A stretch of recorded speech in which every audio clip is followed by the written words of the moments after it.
Yeah, guys. So another thing that I forgot to mention on my previous video regarding uh, the my conversations with random people that mainly lived in Rwanda today, is the every time I speak to one of them, it just feels like I'm talking to Paul Kagame.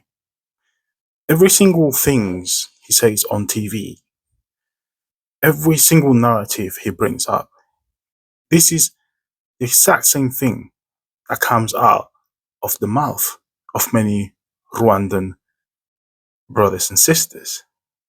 And I'm extremely surprised at this. And at the same time, although it's surprising, it's also scary.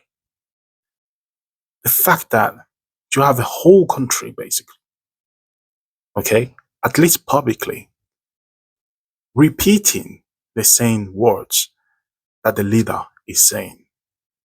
This is dangerous. When you go to other countries, you have multiple opinions. You have a variation of opinions, okay? But it seems like in Rwanda, those that have a different opinion from what the main narrative is, they have to escape the country. Or as a documentary I showed you in my previous video, some of them, they just lost their life and people don't even know how that happened, like an accident or in a foreign country. And these are people that criticize the regime. Many of them were part of the regime and they left. They went mainly to South Africa where they found political refuge.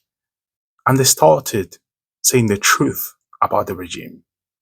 Some of them were unalive in South Africa.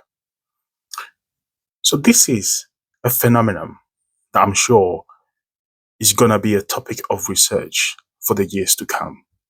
How can an individual embed his own way of thinking, his own mentality into the whole of the country, basically? This is a extra level of governmentality.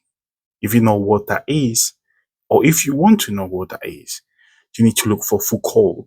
He talked about this, how the ideas of the government are embedded in the mind of the citizens, of the individuals, and then themselves are able to self-vigilate themselves without the need of having a god. And he put the example of a jail, where it's a pentagon, where in the middle there is a tower. And at the beginning in that tower, there is a security guard watching them. But they reach a point where that security guard is no longer there. And although he's not there, they cannot know if he's there or not because it's within the tower and they cannot see who is inside that tower. So they reach a point where the prisoners will always think that the guard is there and there won't be any need to have a guard anymore vigilating them. They will self-vigilate, they will self-regulate.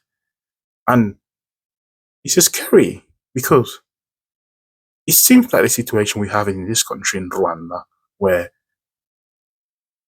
if one individual criticizes the regime publicly, the rest of the individuals, the other ones, will be the ones putting them off and also reporting to the main government.